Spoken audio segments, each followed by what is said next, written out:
पहले स्कूलों की छुट्टियां हो जाती है, जहाँ कोई इंसान 8 बजे के बाद तपती गर्मी इतनी होती है कि अन्य राज्यों में जहाँ 12 बजते हैं, राजस्थान में 8 बजे के समय ही 12 बजे वाली गर्मी शुरू हो जाती है। जहाँ हमने क्या सीखा अन्य राज्यों से, जहाँ बारिश भी होती है, ठीक ठाक हरियाली है, वहाँ जंगल काटे जा रहे हैं, वहाँ भी बहुत बड़े दुष्परिणाम हुए हैं, पर राजस्थान में तो और ज़्यादा होंगे। ये कहानी सिर्फ राजस्थान की नहीं है।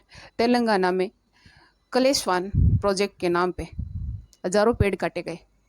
अब वहीं के ग्रामीण जलती ज़मीन पर जीने को मजबूर है। मध्य प्रदेश में एक्सप्रेस वे के नाम के जंगल को साफ किया गया, और छत्तीसगढ़ में मिनिमम वनस्पति जीव को ही उखाड़ दिया गया।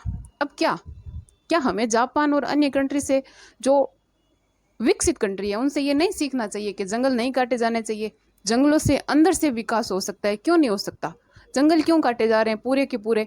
बिल्डिंगें क्यों बनाई जा रही है? अन्य कहीं जगह नहीं है क्या? जंगल ही वो जगह है जहाँ पे बिल्डिंग बनानी चाहिए, उसी से विकास होगा। सरकारें ऐसे प्रोजेक्ट पे साइन ही क्यों करती है जिससे अन्य आम जनता को नुकसान हो, और आम जनता उन लोगों को ही सरकार को अपनी बागडोर देती है जो इन प्रोजेक्ट पे साइन करती है। ये धीरे धीरे इतने नुकसानदायक हो जाएंगे कि हर जगह एक ही अंजाम होगा: गर्मी, जल संकट और प्राकृतिक तांडव। ये अभी जो जल्दी जलवायु परिवर्तन हो रहे हैं, जो जल्दी मौसम चेंज हो रहा है, जो जल्दी गर्मी आ रही है, जो जल्दी बारिश आ रही है, ये इन्हीं के कारण है, क्योंकि जंगल ही नहीं है।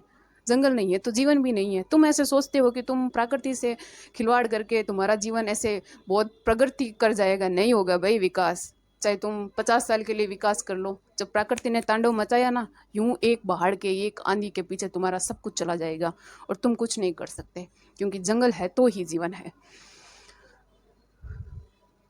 जब हम एक पेड़ काटते हैं तो हमें ऐसा लगता है कि कुछ नहीं काटा है।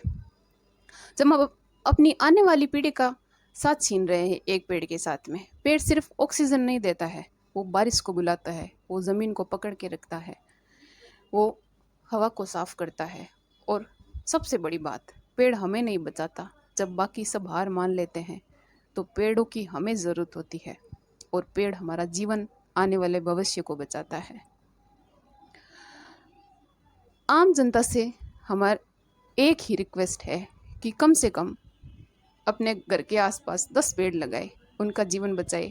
उनका जीवन बचाने के साथ साथ आप अपने आने वाली अगली पीढ़ी का भी जीवन बचा रहे हो, वहाँ की जलवायु, वहाँ का वातावरण शुद्ध कर रहे हो। जब हम सिर्फ चिंता करने का समय नहीं है, अब एक्शन लेने का समय है। जब भी कहीं पेड़ कट रहे हो तो सवाल